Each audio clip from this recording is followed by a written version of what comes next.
Lá em João 14, verso 3, Jesus fez a chamada promessa gloriosa. Ele prometeu que ele voltaria para nos buscar. Ele disse que ele iria para o Pai, mas que ele voltaria para que aonde ele estivesse, nós estivéssemos também com ele. Na história da igreja, essa promessa foi chamada de promessa gloriosa.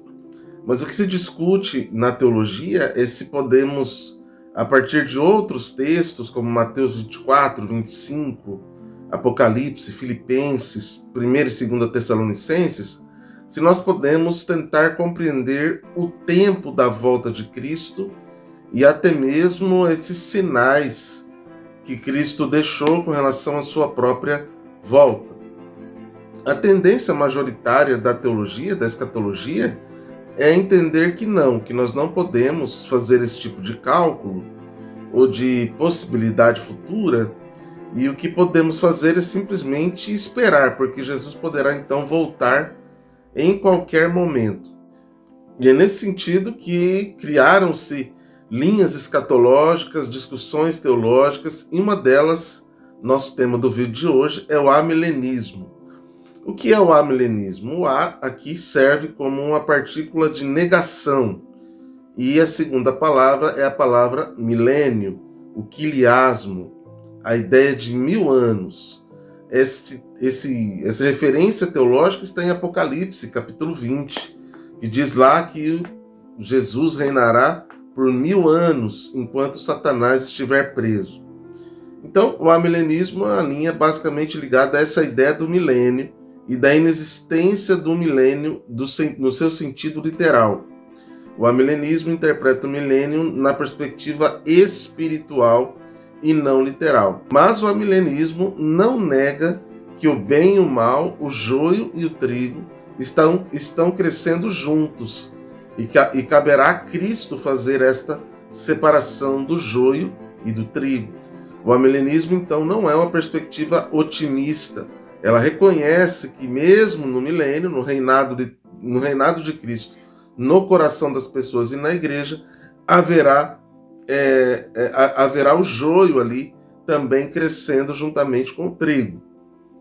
É a linha, então, que defende que tudo aquilo que Jesus falou sobre o milênio e sobre os fatos que aconteceriam não são fatos futuros, são fatos presentes. Jesus está dizendo que guerras, rumores de guerras, pai contra filho, o amor de muitos esfriará, todos esses sintomas acontecendo a partir da ressurreição de Cristo até a parousia, a sua aparição, a sua revelação, como nós falamos. Então, os sinais da volta de Cristo, os sinais do milênio, estão acontecendo já em todas as eras e em todos os momentos. Por isso é que nós não podemos datar ou tentar, por meio de sinais, dizer quando será a volta de Cristo. E é interessante que esta ideia do milênio, do quiliasmo, para o amilenismo é simplesmente o número 7 mais o número 3, que vai dar o número 10, potencializado à perfeição, que seria o 1000. Então nós temos o número da perfeição, 7, o mundo criado em 7 dias, o número da trindade, o número da perfeição. Esses dois números somados darão o número 10. Esse número 10, aumentado a potência maior, vai dar o número 1000. Por isso, o texto bíblico fala de 1000 anos, mas que na verdade se refere ao tempo perfeito.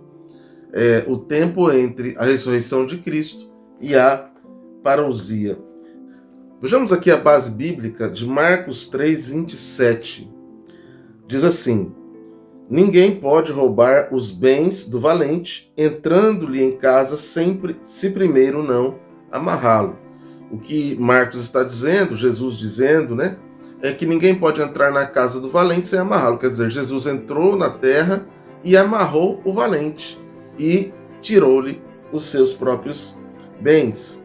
Então, parece-nos aqui que Jesus está dizendo que Satanás está amarrado, literalmente aqui no texto. Agora veja que nesse período do milênio, realmente Satanás está amarrado, ali em Apocalipse 20 e 21, né? Isso bate ali com o texto de Apocalipse 20 e 21. O interessante é que para o amilenista, Satanás não está preso, ele está amarrado, ele ainda atua, mas de forma limitada e direcionada por Deus. Então, Satanás não está preso, literalmente.